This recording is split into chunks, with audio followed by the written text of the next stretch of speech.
Hey, what's going on YouTube? Today we're going to cover top lane Tryndamere, the Barbarian King. This'll be a slaughter. Tryndamere, like I'm sure everybody knows already, is a super strong, late game, high physical damage carry. He also makes for a really strong split pusher with his amazing damage, high mobility, and great AoE damage. Late game, he can 1v1 the vast majority of champions out there and can pretty much sit in the lane by himself and push all day long. As a Tryndamere player, you're pretty much going to find yourself in the side lane split pushing. Once you do have a good amount of items, you can then start joining team fights and deleting everybody in just your ultimate duration. Of course, we're going to be taking teleport so we can show up to those dragons and barons and towers and all that other crap, so you can actually participate in fights and objectives. With all the damage you bring, you can catch the enemy team off guard by how fast you can actually delete dragons and barons. As for the cons, well, you pretty much have one of the shittiest early games there is. You're countered by all sorts of top lane champions, especially those ranged ones like Teemo and Quinn, and can really struggle in those matchups. You're also very item dependent and can be kited rather easily. You can also struggle in teamfights if there's lots of CC. If they see a Tryndamere jump in, you're going to be taking CCs, and even with your ultimate, you'll still probably die. He's one of those top laners who's really shitty early on, but if you do make it to the late game, you can be pretty damn effective. With some farm, you are easily one of the best hyper carries out there. For our Masteries, we want to go 18 Ferocity and 12 Resolve, grabbing either Warlord's Bloodlust or Fervor of Battle as our Keystone Mastery. Tryndamere has a lot of crit and attack speed, and it pretty much comes down to personal preference. I do prefer Warlord's Bloodlust, but a lot of people prefer Fervor of Battle as well. Other than that, we want to grab pretty much as much sustain as we can in our Masteries, since we do struggle early on in the lane phase. Then of course, being the hyper carry we are, we also increase our damage in our Masteries as well. For our runes, we get attack damage reds, armor seals, magic resist and attack speed blues, and attack speed quints. The majority of the time we're going to be against an AD top laner, and therefore I like to grab a little bit more attack speed in the blues. Other than that, it's pretty much the traditional AD carry runes. Increase your damage by as much as possible, and still remain a little bit tanky at the same time. Generally, you'll want your summoner spells to be teleport and flash. As I mentioned on the pros page, Tryndamere is one of the best split pushers in the game, and teleport will allow you to make it to team fights and objectives while you split push for most of the game. Now, although you already do have a built-in escape/engage tool, you'll still pretty much want to opt for flash. It's great to reposition in teamfights so you can get onto the squishier targets, or of course to escape. Ghost is a pretty decent option, and I take it from time to time as well. Flash isn't 100% required like it is on most champions, since you do have spinning slash, and Ghost will add a ton of mobility in those teamfights. I still almost always get flash, but if there's not a lot of slows and CCs and stuff, then you may as well get Ghost so you can run through those teamfights and get onto the targets you need to. So now we're going to look at each of his abilities, starting with his passive, Battle Fury. So the first passive part of this ability is called Fury, and Tryndamere gains 5 Fury each time he lands a basic attack, increased to 10 Fury on critical strikes, and 10 Fury each time he kills an enemy. After he doesn't deal or receive damage for 8 seconds, he starts losing 5 Fury per second.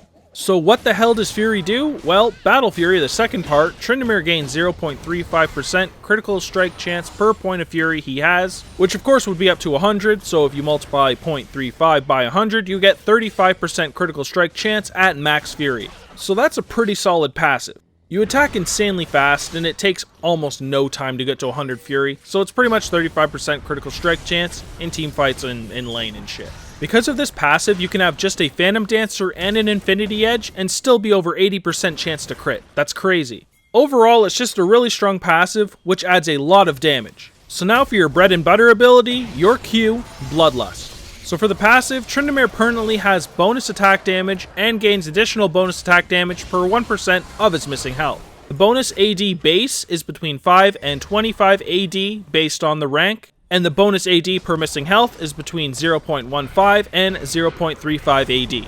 Yet another fantastic passive. This combined with your actual passive ability is why Tryndamere is one of those right-click auto-attacking monsters. You get tons of crit from the passive and tons of AD from this ability. You can even activate this ability to heal yourself, which is increased for every point of Fury consumed. Now this unfortunately is based off your AP.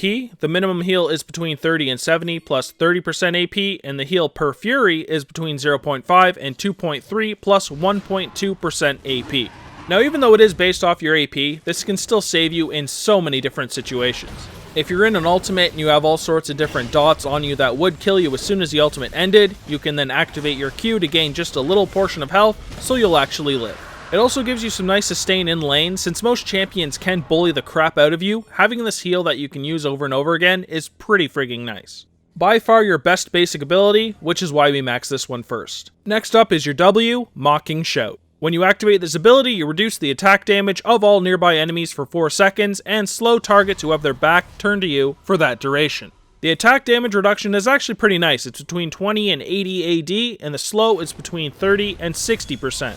So you'll want to max either this or your E ability next. This would be the one you want to max if you're against an AD attack speed champion in the top lane. If you're fighting them head to head, they're actually going to have a lot of reduced damage and you should end up winning that trade. It'll also provide a lot of slows for when your jungler comes in for ganks, and they should be pretty free kills. Now, unless you are against one of those AD attack speed champions, you'll want to max this one last. So here is your last basic ability, your E, Spinning Slash. Tryndamere dashes to the target location, dealing physical damage to enemies in his path and gaining 2 fury per enemy hit. The physical damage is between 70 and 190 plus 100% AP and 120% AD. That is a lot of attack damage. Spinning Slash's cooldown is then reduced by 1 or 2 seconds whenever Tryndamere critically strikes. Since you attack so often and you do have a high critical strike chance, you'll reduce this really quickly. This is great for engaging on a champion, getting off a couple attacks, killing them, and pretty much having the cooldown reset and moving on to the next target with another Spinning Slash. So in most cases, this is the basic ability you will want to max second. As you see, it is a very high ratio, and it will have a relatively low cooldown if you are getting off some critical strikes. It's then also great for shooting through minion waves, hitting them all with a Spinning Slash, and getting them very low. Another reason why Tryndamere is one of the best split pushers out there. Then of course the last use is for escaping. This is pretty much just a really low cooldown flash that does damage. If you're in a bad position, you can use this to shoot over a wall and escape rather easily. Now for your ultimate, and oh man, is it ever awesome. Now pretty much with the build Tryndamere would go for, he could get 2-shot, and he's a melee champion, and that's not good. With this ability activated, however, he can do as much damage as he would like, although of course crowd control is a bitch. So yeah, basically you become immune to death for 5 seconds, your health can't fall below a certain amount, and you gain a bunch of fury. Now at max rank, this already gives you 100 fury, boom, as soon as you pop it. That is instantly that 35% critical strike chance. Now when you activate this ability, it pretty much feels like you have 5 seconds to kill as many targets as you can until you're dead yourself. The enemy team always tries to kill you quickly before you actually activate your ultimate. If you do activate your ultimate, they switch to a target, and as soon as your ultimate's over, switch back to you and try to kill you. As long as you can delete the AD carry before you die, I'm kind of in the mind frame that your job was pretty much done. In your ultimate form, you can actually soak all sorts of different damage for your team, so they don't have to take any. Delete as many people as you can, try to disengage before the ultimate ends so you can pop yourself up with a heal, and hopefully engage back into the team fight and clean up. Without this ultimate, Tryndamere would pretty much be trash tier. He would jump in, get 2-shot, and contribute absolutely nothing to a team fight. With a proper timed ultimate, however, and good gear, you can pretty much delete an entire team in that 5 seconds. No joke. Like I said before, you're usually going to be the target of crowd controls or exhausts or anything, so try to get a Mercurial Scimitar so you can remove those. Now, of course, I'm only talking about the movement speed debuff on the exhaust. I'm not trying to claim that you can actually take off a full exhaust with a Mercurial Scimitar. So here is your ability order, and it goes Undying Rage, Bloodlust, Spinning Slash, and Mocking Shout in a normal game. If you're against an AD attack speed top laner, there's not a lot out there, but if you are against one, you'll want to max Mocking Shout over Spinning Slash for all that reduced damage. Other than that, this is the ability order you'll want to stick with. Against the majority of top laners, Tryndamere's going to have to play rather passively. Just try and last hit as many minions as you can against hard matchups. Don't try to trade if you're going to come out behind. Against champions that can harass a lot, and this would be examples like Darius, Irelia, and Renekton, you should not risk going in too deep into a minion wave to last hit. Even if you miss some creeps, it's okay. It's better to miss a few creeps than to miss 2 waves because you died and they pushed them under tower. The majority of top laners, unless they're ranged of course, are going to build heavy armor against you. Since they're going to take forever for you to kill early on, you should then focus all of your efforts on last hitting creeps and not trying to kill the enemy champion. Once you do get Blade of the Ruined King and a few other items, you're going to be able to start bringing people down relatively easy. You pretty much just want to survive in lane as best you can until you've got some items and you can actually contribute to fights. So here are some of your most annoying counters, and please note that there are a lot more counters than this. These are just the most annoying ones to deal with. So the worst ones are those ranged champions like Teemo, Kennen, Quinn, and Gnar, and they're very, very hard lane opponents for Tryndamere. So hard in fact that there's not really a strategy for beating them in lane. You can't really beat them in lane. Unless of course your jungler heads over to Canadian Tire, picks up a tent, and sits in the bush. The best thing you can do in this is play very passively yet again and get as much experience and CS as you're able to.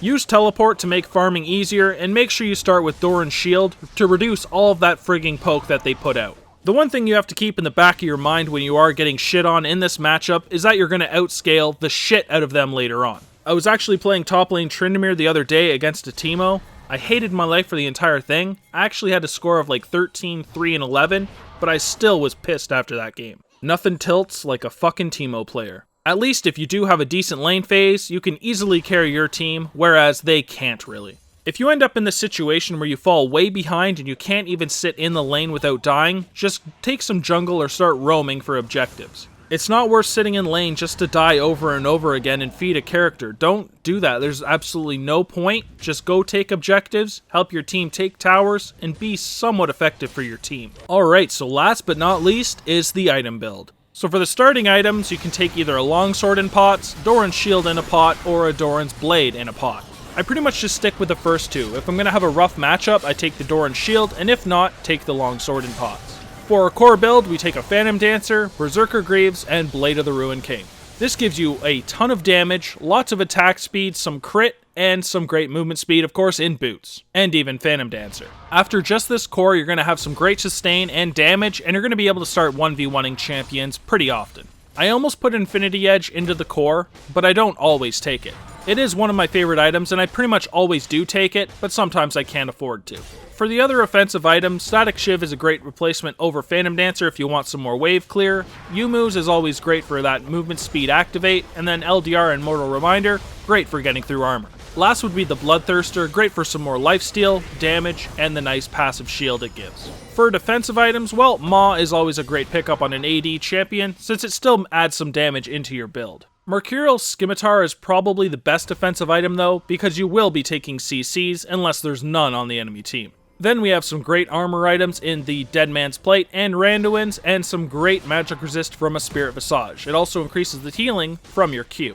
Of course, very late game, there's the Guardian Angel if you do wish to come back alive and try to take down additional champions. So for the full build for a normal game, we take the core, add an Infinity Edge for all that extra damage and crit and increased crit damage, and then add a Dead Man's Plate to get a little bit tanky at least. This will also increase your movement speed when you do have the max stacks, which is a great thing to have on Tryndamere. At this point in the game, people are going to start having a lot of armor, so we get the LDR just to burst through all of that armor. If we were against a high AP crowd control comp, we would then take out the Dead Man's Plate and LDR and instead add a Mercurial Scimitar and Spirit Visage. This gives some nice added sustain as well in both the increased healing from the Spirit Visage and the increased lifesteal from the Mercurial Scimitar. Of course, then there's also that high amount of magic resist, which is great against a high AP comp. So that concludes our Season 6 Patch 6.15 Top Lane Tryndamere Guide. If you guys did enjoy the video, don't forget to like and subscribe as we have lots and lots of League of Legends content coming out. Also, don't forget about our Twitter at egaming_TV. We do skin giveaways on there all the time, so make sure you head over there, follow, so you can enter those giveaways. Other than that, thank you guys so much for watching. I hope you guys did enjoy the video, and I'll see you guys in the next one. Peace. I've been riding around the city with my squad. We just posted getting crazy, living like this is so amazing. Hold up, take a step back when we roll up, cause I know what. We've been loyal, we've been fan, we the ones you're trusting. Won't hesitate to go straight to your head like a concussion.